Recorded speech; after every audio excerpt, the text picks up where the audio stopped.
Hey everyone, Mr. Happy here, and welcome to Mondays with Mr. Happy, aka Mr. Happy Mondays, the weekly Q&A show where you ask me questions and I answer them. This is it! At the point you guys are seeing this, it's just 4 days before Shadowbringers is in early access, which for all intents and purposes is essentially the launch.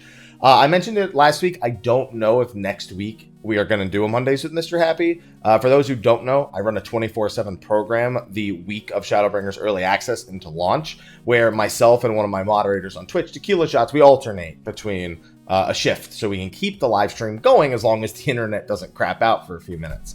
Now, that being said, I don't know if Sunday I'll be taking the time to record Mondays with Mr. Happy because I'll be like so into the expansion that it's hard to imagine. Even doing State of the Realm is kind of awkward next week, but we are going to do that. That's still going to be staying. Just keep in mind that any questions you may have, you might want to wait until after early access has begun to ask them under this video, because they'll probably be more topical. So I figured it was just worth a little bit of a heads up. Also, the description of the video has a tweet. Final Fantasy XIV is actually sponsoring a giveaway on Twitter. It's a Gleam giveaway, and I'm going to link directly to that tweet, which has the Gleam giveaway itself as well. So if you'd like to enter, it's for a North America Shadowbringers Collector's Edition. So all the rules, regulations, conditions, all that stuff is in the tweet. Figured I'd include that here in the YouTube video, because why not, as long as I go through the tweet. But with that, we do have our Patreon sponsors to thank. I believe I updated the list properly, so excuse me if there's a name missing or two, because I know I went through a couple of new names that I certainly didn't want to miss. But for those who don't know, Patreon's been supporting us through #demonetize, and also making me feel a little bit more relaxed these past couple weeks, because there hasn't been a whole lot of YouTube content. I'm kind of trying to take it easy here on YouTube before Shadowbringers comes out, because after Shadowbringers comes out, the next 5 or 6 weeks gonna be nuts, and you guys know that. So it's nice to be able to take a little bit of a break, but still make sure that any videos we do make, and of course whenever we have large volumes of videos, the patrons make sure that all that, regardless of whether or not it gets monetized by YouTube, it's all taken care of. But it's completely optional. Don't worry if you're not supporting it. Always like to say that as well. But we gotta thank them. They're supporting the channel. We got our patrons of light, Khuja Cross on Jenova and Kurenai Oni, who through thick and thin have been massive supporters, both from hanging out in the community and, of course, on Patreon, just monetarily speaking. So big shout out to them like we do every week. Patrons of Darkness, starting next episode. You know what? I'm going to change it now so I don't forget. Even though I know that the next State of the Realm is on Thursday, which, close enough. Whatever. Then we also have our long list of patrons. Let me drag this over here so I'm actually speaking into the microphone. We have our standard sponsors. We got Edmund Dantes, Alondra Elentil Siren, Rav Mal of Cactuar, Alburio. This is the glare a little bit. Sana Arashio of Brynhildr, Kromgar Holzborgson of Gilgamesh, Kevin Walbatalia, Alma Elma, Dark Lumina from Jenova, Marianne, Remedial Gaming, Sabo Empire, Mizra, Red Wings of the Baron FC from Zalera, Cidus, Oreo and Shiva, Syd Hellwind of Gilgamesh, Afro Ninja from Malboro, Cheesecake from Leviathan, That Lame Weeb, Ashen Emiya of Cerberus, Fafarian, Rendil, Stevie-Rex, and Neon.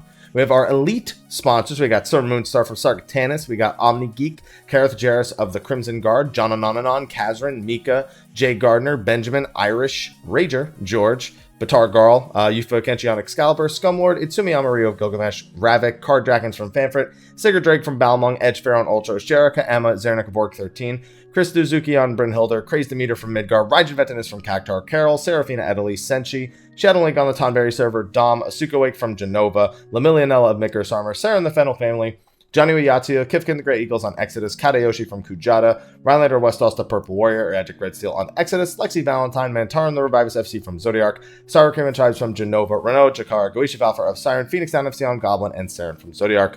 Finally, we have our premium sponsors, the tier just below the patrons of Light. We've got Ostia, Christian, Corsten Safari from Brynhildr, Samael Astoriath of Excalibur, Inless 88, Illuria Melin, Noel, Sumbla, Nakanayame, Shauna Senpai of Behemoth, Zoshime Hasha of Fanfrit, Beatrice, Kazuzu, Vapatiam of Diablo, Shadow Ari of Brynhildr, Zeravira of Coworld, Alchemy, Shinka, Casual Heroes FC on Midgard's Armor, Tatachitaka on Hyperion, Kana Izuki from Jenova, Ustala on Coworld, Sathal, Sarah Frost from Behemoth, Holy Tabasco, Crass 015, Serenity FC on Ultros, Kat Kazuma, Ignis Farragon from Excalibur, Blester of Fanfrit, Not Quarters from Excalibur, Corvus Moonscar, Private Mikey, Nana Kirisami, Rudy Rudiger, Cole Hackman, Raw Jr., and Kill Tax Jones. I kind of blacked out in the middle of that. Dude, I had a sugar rush before this, and because I went out to lunch and I got, there was a candy shop next door, so my girlfriend, myself, and a couple of our friends went in there. I had some and just sugar crash. Just once the rush was over, crashing right now. So thank you everyone over on Patreon for your continued support. With that, let's do a few questions under the YouTube video. I'm going to actually be trying to look for questions that say they're repeats, but I am also going to try to grab a few other ones. So let's get started. All right, I actually did a quick skim through, and unless I'm blind, which, by the way, I totally am most of the time, I didn't see a single person saying that they missed a question last week and wanted to try again. So I'm just going to go back to the top of the list and answer some of the other questions. Hey, Mrhappy, I don't usually ask through this format. Yeah, I recognize the name. You've come by the Twitch stream before, but I want to offer thanks in the form of a claptrap crossover mount from Borderlands where you stand on top of him. I'll take either of the voice actors for claptrap.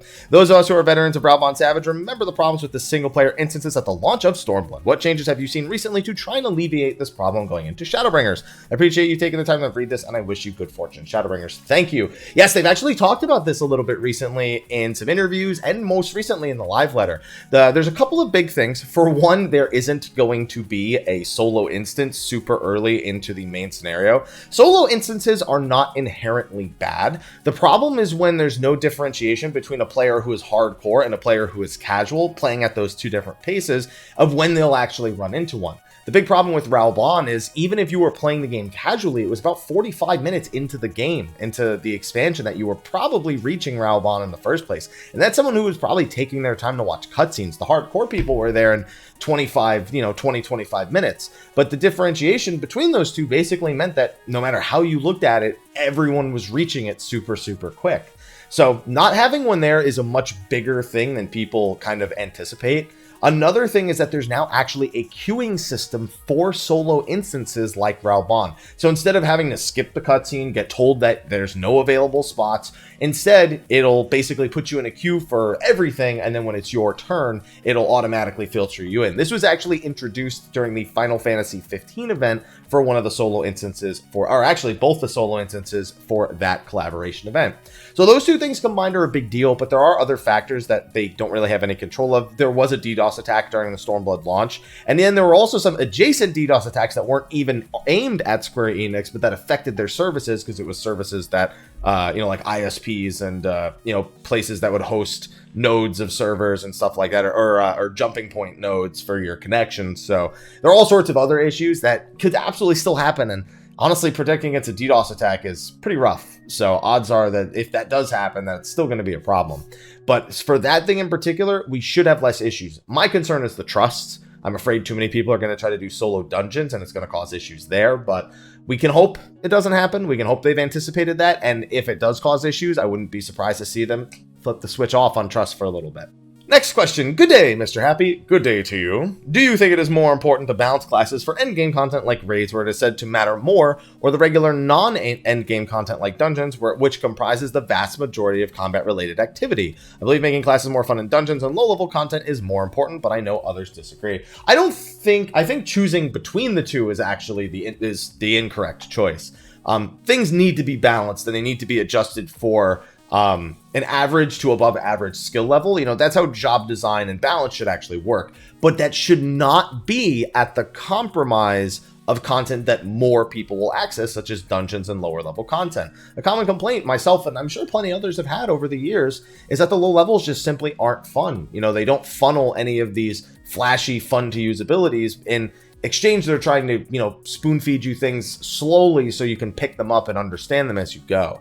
But I think that they could do with adding some more interesting things at the early levels. And for dungeons, I think it's very, very important, that a job be fun to play in a dungeon. One of my biggest concerns with Scholar is I'm sure during the raids and everything it'll be fun, but it's not going to be fun doing dungeons as Scholar. I'm definitely going to be doing dungeons as a White Mage or Astro, but when it comes to Scholar, I'm going to go Summoner to get it to 80 and just ignore Scholar altogether, unless they make changes before I actually decide to level it.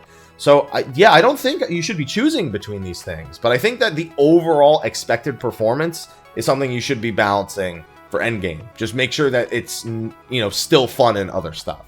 Next question. Howdy, Happy. First time asker, watcher since Stormblood launch. One response and one question. You mentioned multiple reasons why people left WoW, and you were correct on a lot, but class design is also a huge one. Main reason I left. I've heard a lot of people not exactly happy about the on GCD abilities. Like, they added abilities that were on the GCD, like defensive cooldowns and stuff, and people were not a fan of that. They made a video about it even.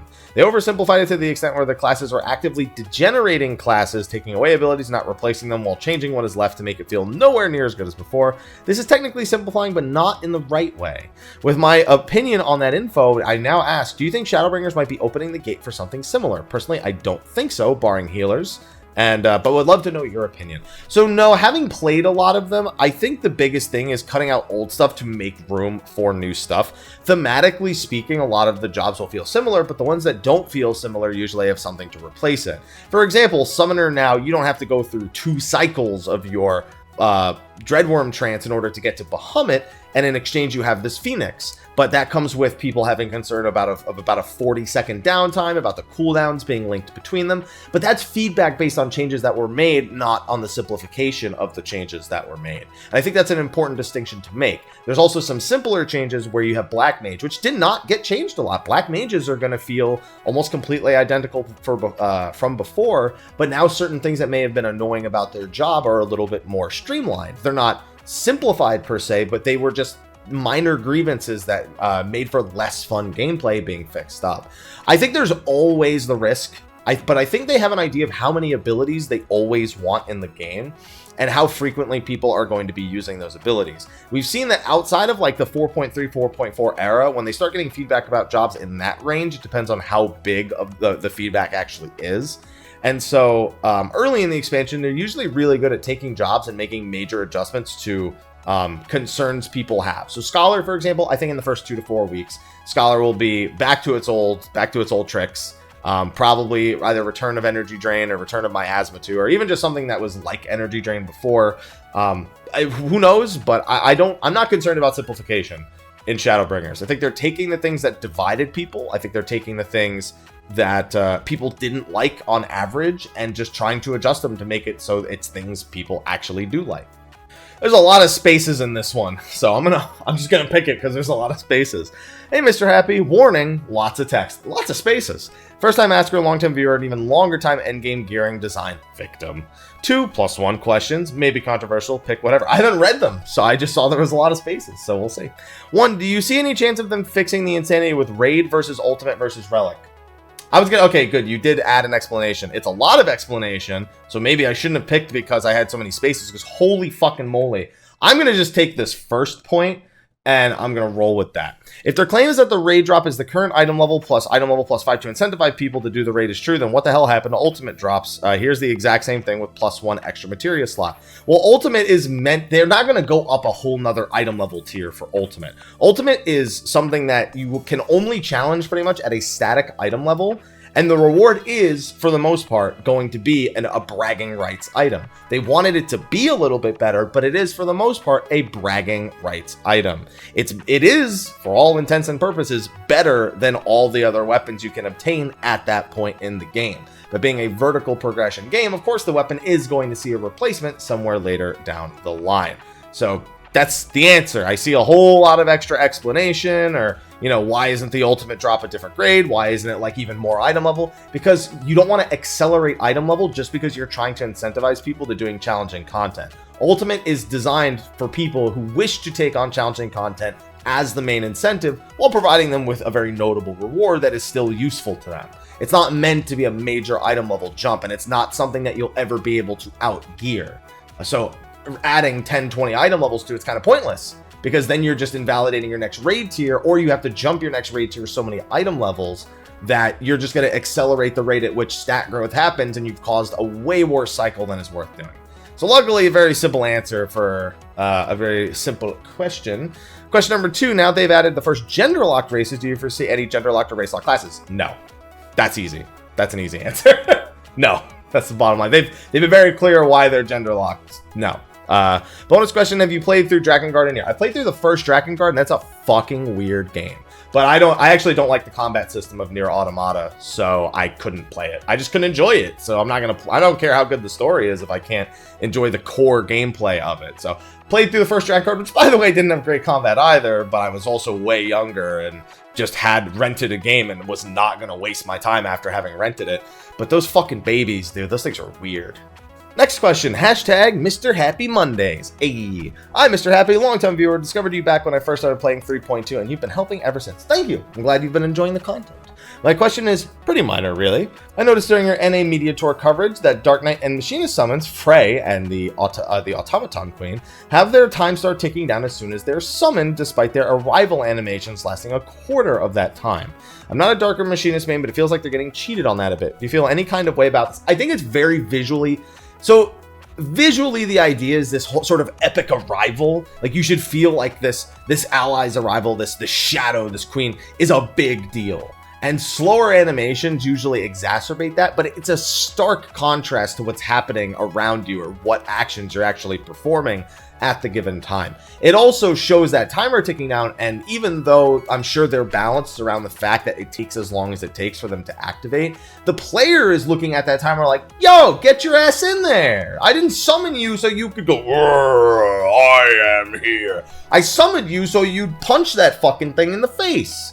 So it's not very satisfying from that point. I have a feeling they'll adjust it to the point where it'll be like a 15 or 16 second timer instead of a 20-second timer in the case of the automaton, but that it'll activate almost immediately. I have a feeling that it's never going to be where it's like, oh, there's actually 20 seconds, or the timer of the 20 seconds doesn't begin until the full summoning animation has taken place. That's what I think they'll change.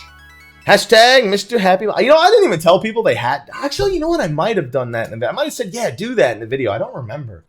Bad memory. Hello, Mr. Happy. How you doing? I'm doing all right. You doing all right? I'm doing all right. Long time watcher, first timer for questions of a bonus of fast queues during early access. Listen, I already have a friend who's playing Gunbreaker. We're doing some queues. I'm getting that thing 60 to 70 in no time at all. If you can bestow an even better queue time and bestow me no server issues, and then we're in a good spot, huh? My question is relatively quick, so here it goes. Do you think it's safe to keep all types of materia until after the X-Pack releases for the possibility of some tier 7 gambling with Mutamix, or should we get rid of our soon-to-be worthless materia? So I've been pondering on this because we don't have much time to make this decision. There's been some discussion in some interviews with Yoshida from E3 that gives me mixed feelings. It's almost implied that they won't just do nothing in regards to stats, that they will be made chunks of nothing, essentially, that you would just vendor.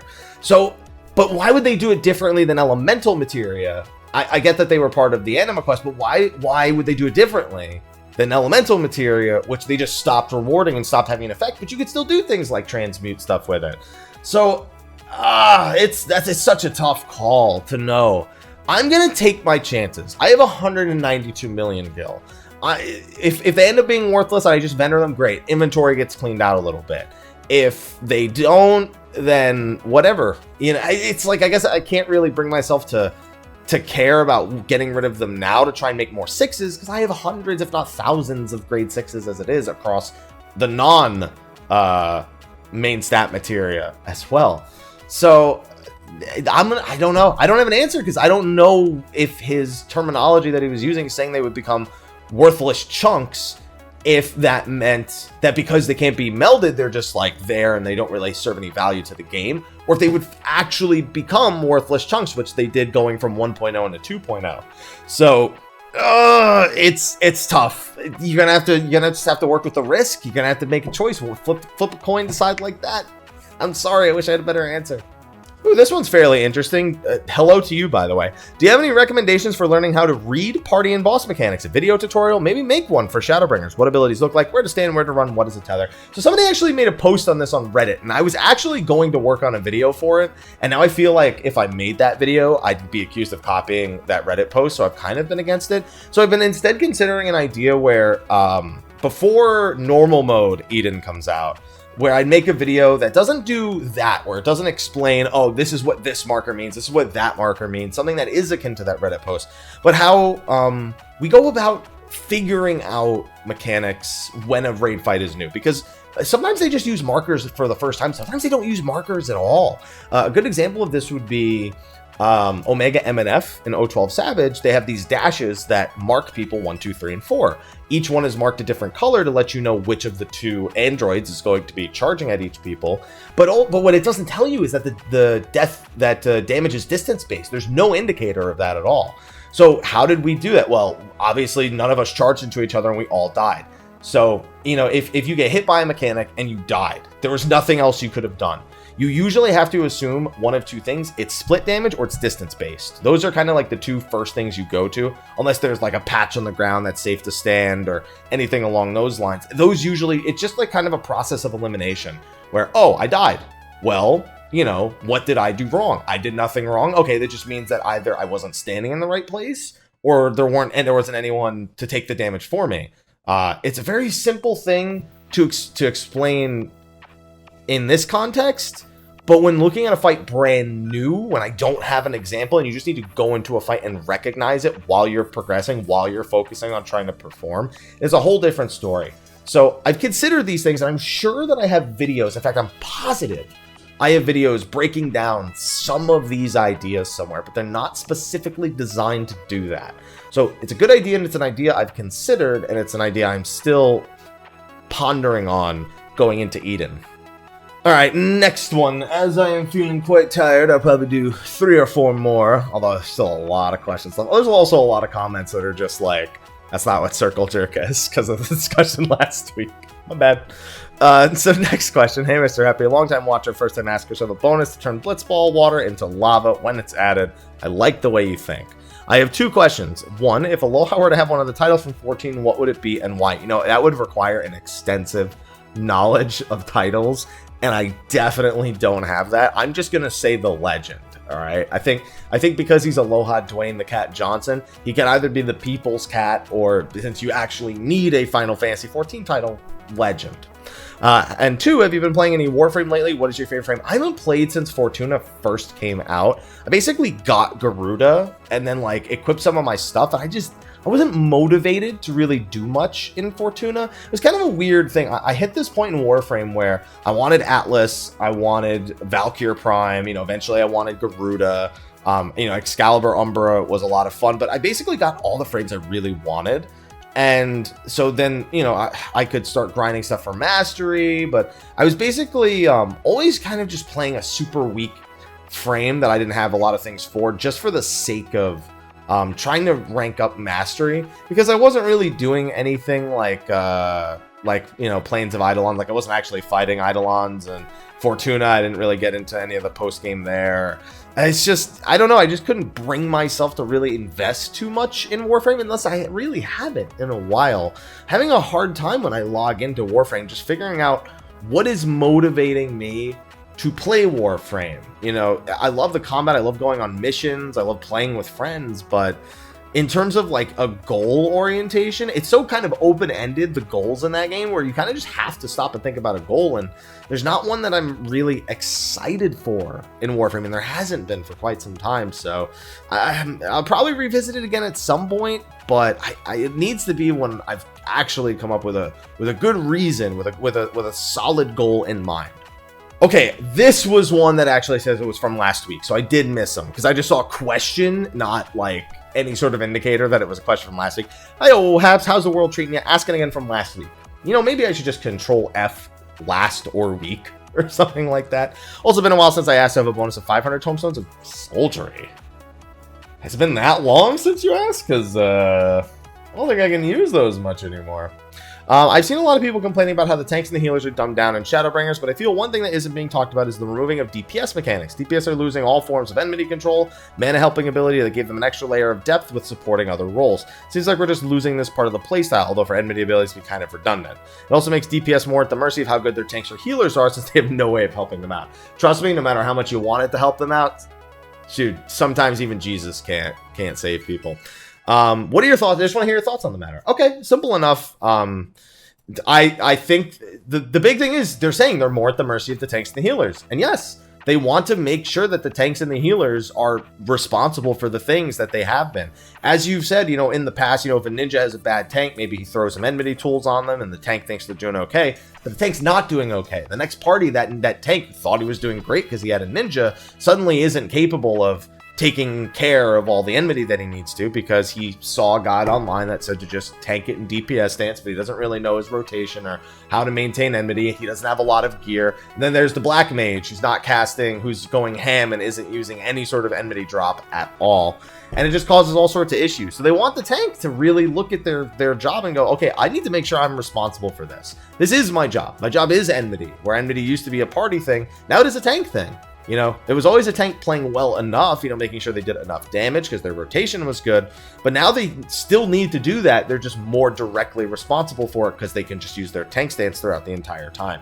Healers is, again, MP. They want healers to feel responsible for their MP consumption. Instead of going, oh, I'm just going to do whatever the hell I want because it's obviously the most optimal thing. Oh, by the way, mana shift, refresh, please do these things. Yes, it gave those DPS jobs a layer of depth, but it also took away a piece of responsibility for the healer. So I think they're just trying to put the onus on the tanks and the healers to be responsible for the things that their role is directly responsible for, because they've basically been saying, DPS, your responsibility now is to make sure to support the tank and the healer in such a way that they can, avoid tanking and healing as much as possible, I suppose.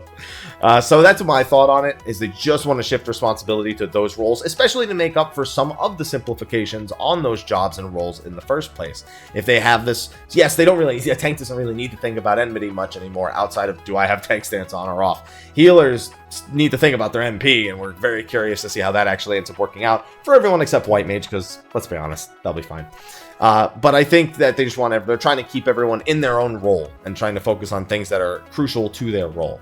Bonus question, do you think a melee DPS where ability effects could change in different combo chains start depending on which positionals you hit could work? For example, if you hit from behind, combo start. If you flank, the other combo becomes available. So we've generally tried to move away from gameplay that's related directly to punishing you if you're unable to get positions. It's not that it couldn't work, it's that it doesn't meet the design philosophy of Final Fantasy XIV, where hitting a positional determines the next skill. The closest thing we have to that is going to be Raiden Thrust on Dragoon, where you have to hit the positionals of your fourth and fifth part of your combo, or you don't get Raiden Thrust at all, which is genuinely surprising that they're actually going that route. But I guess with True North being 45 seconds and charged, they thought that if there was ever a situation where they may not be able to do that, this is now a situation they should consider using True North altogether. But I think this falls a little bit too much in line with them not wanting to over punish missing positionals, unless the ability is so incredibly powerful that it needs to have some sort of something like that, like Trick Attack, which is pretty much the sole survivor of that philosophy as it is. All right, next question, and I think I'll do one more after this. I've seen a few other questions that have been very long-winded, so because the video is coming to like the half-hour-ish mark, in fact, I think it's past the half-hour-ish mark at this point, been trying to take, maybe save those for another week. So let me take this one. Hi, Mr. Happy. This is my first time commenting on a video that I've been watching for a couple years. Well, welcome. I know your main was Monk.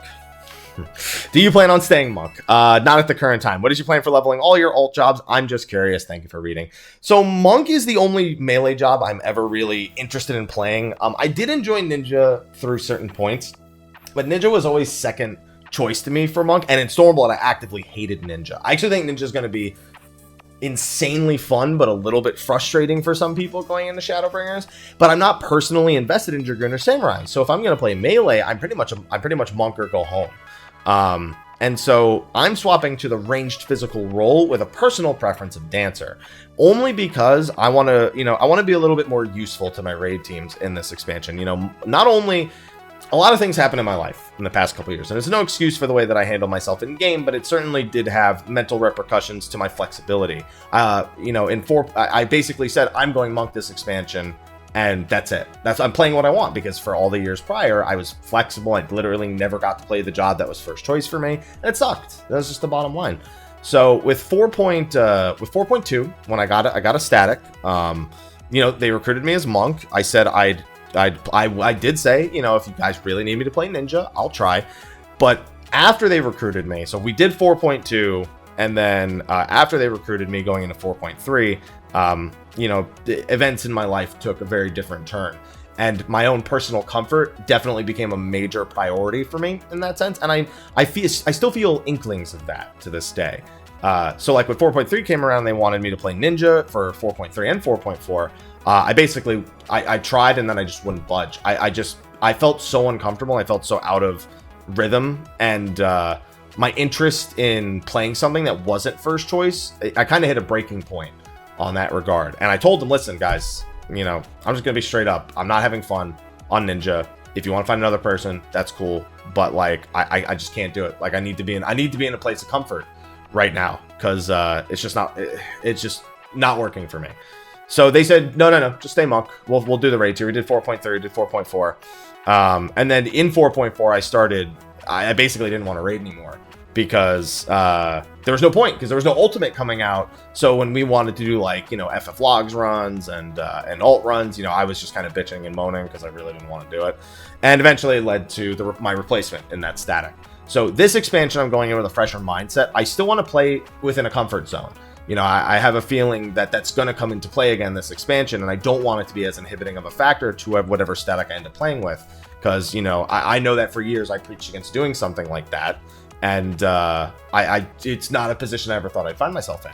So I'm going to be playing Dancer primary, and I don't think I'll have any issues with people wanting me to play the other jobs, but in case they want me to play Bard or Machinist for any particular reason, at the very least, I find that role, I have more flexibility. I am willing to play Bard, I am willing to play Machinist, and I feel like I will be comfortable on those jobs. Even if Machinist has some clipping issues, even if Bard is a little chaotic at times, you know, Dancer is going to be chaotic as hell, and I'm looking forward to that. So that's the main reason I'm not playing Monk. I do think Monk is going to need some adjustments.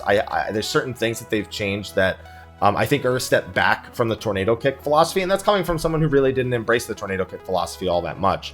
And I have a feeling in the first 2 to 4 weeks, we'll see Monk. I think it's the one melee that's likely to get a pretty extensive amount of adjustments. Not because necessarily it's bad, but because it was just a step backward, I feel.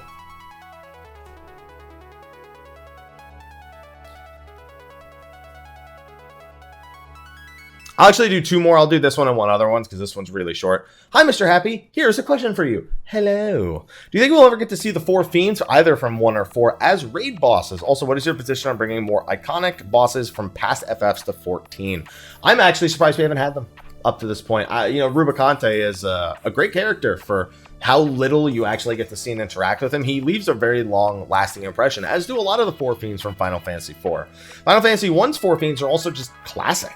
That's it. They're just really classic bosses. Really, really simple bosses, too. Sometimes you could argue other bosses in 14 are somewhat replicas of them, especially when you look at the... no, never mind. That's one of the other 4 fiends. Regardless, there's certain other bosses that you could possibly compare to bosses from Final Fantasy I set of 4 fiends, but I'm shocked that we didn't have them.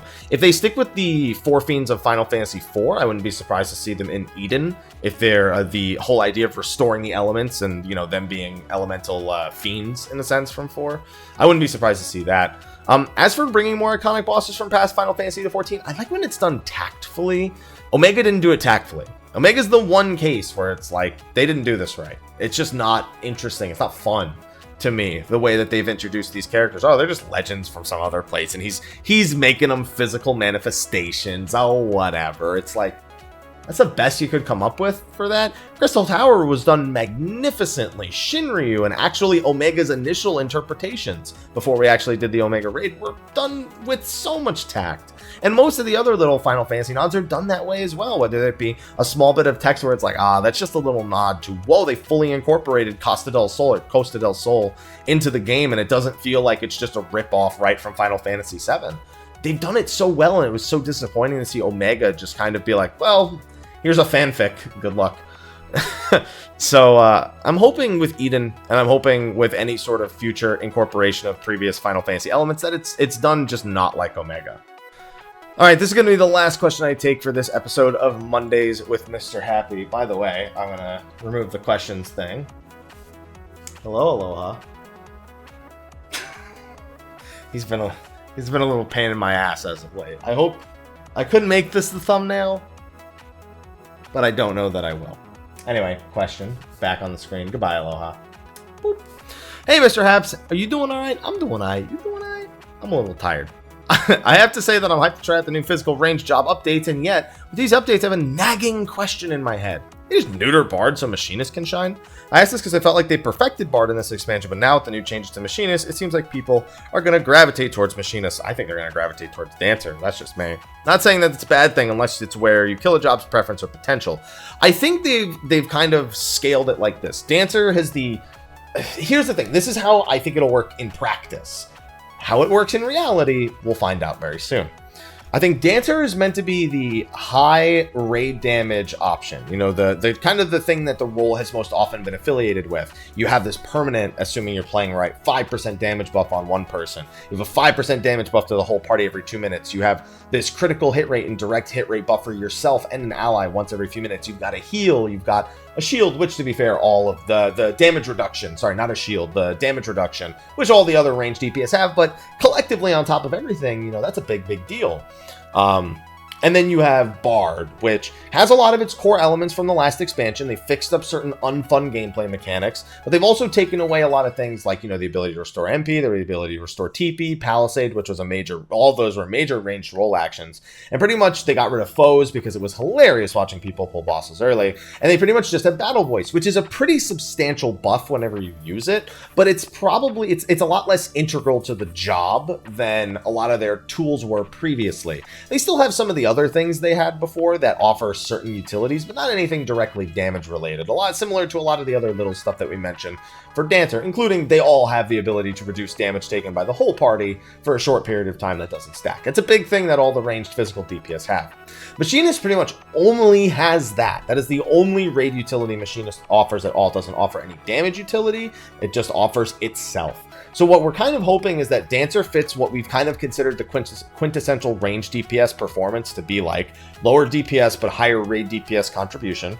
Bard moves it in a step where it has pretty good raid DPS contribution with Battle Voice, because that is not something that you should be, you know, batting an eyelash at.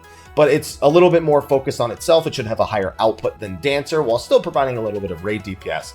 Then you come to Machinist, which people think that they're basically making it the Black Mage of the physical range DPS, where it is largely focused on its personal outputs, its performance, and it is the most selfish of the bunch while still having the one, you know, utility all the ranged physical DPS have. It's far more about itself, and it should fulfill that sort of fantasy for anyone who wants to be a gun user. You know, even though the gun is just one part of your kit, certainly being a full-on DPS and not being as supporty is a fantasy that a lot of people have wanted for the ranged physical role. So I think we're going to see a pretty good balance. Now, how closely they nail that is a big question. We need to see the finalized potencies. We need to see how they actually perform in content. Those are really important factors. So I'm not saying that's how it's going to be, but it seems like that's what the intent is. And just a matter of seeing how it pans out. So if you like Bard, if you like Machinist, I think the ranged physical role would be relatively flexible. But I think early on people will gravitate towards Dancer because people like to have their DPS padded. One person will especially like to have their DPS padded. Remember, on FF logs, you can check to see people's damage contributions and how much of it was from like buff uptimes and stuff like that. So please keep that in mind. But anyway, that's going to be the last question for Mondays with Mr. Happy. Good, because I'm feeling a bit parched after all of that. So appreciate everyone for watching. Ask your questions for the next episode, since I don't know if it'll be next week, but it will be a next episode, that's for certain. Somebody pointed out that it's a nice even 250. I saw a comment for that. But the first one after Shadowbringers will be a nice, clean episode 250. Which means, by the way, we're coming up pretty close to the 5-year mark of these. I know I've taken certain like breaks here and there, so the 5 mark spot's probably already passed. But yeah, I mean, that should be, what, 260? I think 52, 104, 156, 208, and 260. Coming up to like the 5-year mark approximately in another 10 weeks by the end of summer. So thank you everyone who's hung out for all of these episodes, for 249 this one and 250 next time. But I will see all of you in the next one. Looking forward to your questions post Shadowbringers Early Access and actual launch, and I'll see you guys then. Until then, take care.